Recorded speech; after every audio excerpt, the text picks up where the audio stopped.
In Chapter 2, let's investigate what student choice, voice, and passion are. I'll give some justification for increasing your use of them. After that, we'll look at some steps to take. And lastly, I'll share an example of student voice and student passion in action. Let's start with choice and voice. What are they all about? Why use them? How do you increase their presence in your classroom? So what are student choice and student voice? Student choice is providing students with several options in everything from what chair they sit in and who they work with, to what they create and how they provide evidence of understanding. Student voice includes the passions, interests, perspectives, opinions, and cultural realities that students bring to school. Now you know what they are, let's move on to some justification for increasing their use in your classroom.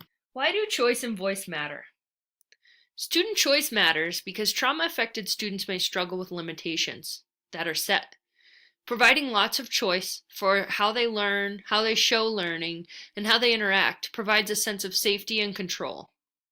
Student voice takes into account that these same students may have diminished confidence. Providing a platform for their voice gives their thoughts value. So now you have a deeper understanding of what these concepts mean and why they're so important. I know when I'm learning a new concept in education, I always wonder how I can apply it to my own teaching. Well, here's how. In the how section of each chapter, I'm going to encourage you to unpack your current practice and reimagine it through a trauma-informed lens. So to incorporate student choice, the first step is to consider what choices you make for your students without their say. This could be anything from physical space, instruction, activities, assignments, or assessments. The second part is to change your paradigm and allow them to choose as much as possible. How can you give them control over any or all of those things above? Be sure to also provide structure and boundaries by having the end goal in mind. What are you teaching? What do they need to know and be able to do? And is everybody safe? Now I'd like to elaborate on the last bullet point. Student choice can be difficult for some teachers to manage, especially if they like to feel in control. In order to incorporate student choice without driving yourself crazy, set limits and stick to them. For example, if you're letting students choose partners or where they want to sit, you have every right to develop a set of standards with students that they will follow should they choose to keep their privilege of choice. If and when students choose to break the agreement, you can calmly, quietly, and privately let them know they lost their privilege and they can try again another time. One last piece on this that will change everything is that you need to front load students that this will happen. Get them to agree to your terms and maybe even act it out ahead of time. If they know that they can lose the privilege and what it will look like if they do, they have it in their brains and will expect it. Then, this is the key, it's your duty to follow through.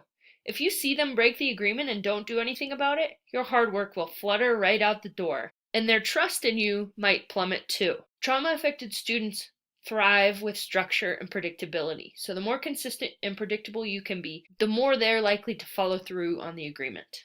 Here's an excerpt from a student-generated assessment for one of my classes. Take a moment to read through it.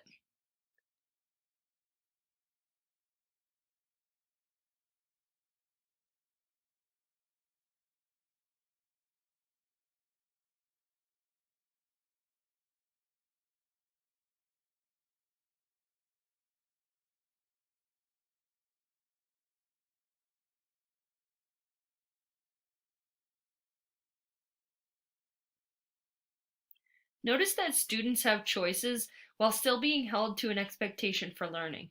I do this approach with most of my assignments. The list of what counts as evidence of learning grows all the time as new students bring new software or areas of expertise. Okay, so we've covered the what, why, and how of student choice. Let's dive into student voice. First, when incorporating student voice into your classroom, consider whose voice is heard in your room. Ask yourself whose opinions matter, whose ideas are given attention, whose perspective do your students look through, whose culture is portrayed. That next step comes after that reflection. When you're ready to, turn up the volume on students' voices. You can do this by engaging in debates, taking votes, polling students, interviewing them to learn what they have to say about a topic, engage in student-led discourse, And maybe do reciprocal teaching, where they teach the whole class. Now let's move on to another example in action. I taught a course titled Issues of Diversity. My students and I read Jinlin Yang's award-winning American-Born Chinese. In reading the book, we also engaged in Socratic seminars. During the Socratic seminar, students are in charge. They develop the questions and guide their own conversation with structure provided by the teacher ahead of time. Socratic seminar opened up the floor for my students to engage in meaningful conversations about how the protagonist's struggles for identity mirrored their own. I learned things about my students I wouldn't have known otherwise. For more information on generally how to get students talking, check out the other Thinkific courses on discussion and dialogic teaching. You can also search Google or Pinterest for tons of ideas, worksheets, and videos to show students how to be successful in Socratic seminars. I'm going to conclude this segment on student choice and voice with the reminder that increasing these two things in your classroom provides students with a sense of control and can serve to improve their self-worth. Now let's dive into student passion. What is it? Why does it matter? And how do you implement it? Student passion is just that. Things students are intrinsically passionate about. It's what they do for fun, what they're good at, what they want to be when they grow up. It's important to recognize that some trauma-affected students may seem apathetic and may not seem to bring much passion to the table. This could be very real and is likely attributable to their poor self-concept, limited life experience, or the attempt of another person to control their every move. These students will benefit from your help in exposing them to the myriad riches that life has to offer. Why does student passion matter? The question you should be asking is, why doesn't it? Student passion gives teachers insight into students' lived experience. It also almost always is an open invitation to learn about and celebrate what students take pride in. Use it to foster a relationship by showing an interest in students. Also, teachers should investigate and incorporate student passions to get them talking and to find ways to engage them in learning. Check out this list of ways to incorporate student passion.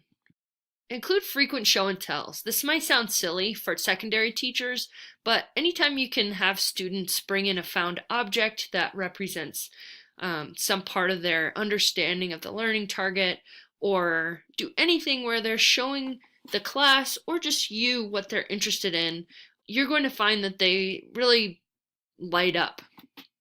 Embrace trends in the student community. Have them teach you something they're good at. Find ways to incorporate their passions in your instruction and assessment. Bring in folks from the community and take field trips to places so students can expand their passions. Incorporate non-academic skills time into your day so students who may not have a rich lived experience can take up and practice new skills: yo-yoing, magic tricks, unicycling, music composition and performance, etc. Finally, I'm going to link this YouTube video of Dr. Hall's interview with Chris Aviles,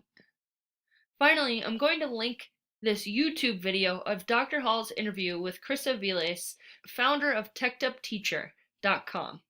Take a minute to watch it and learn how one teacher embraces student passion. His story is truly inspiring.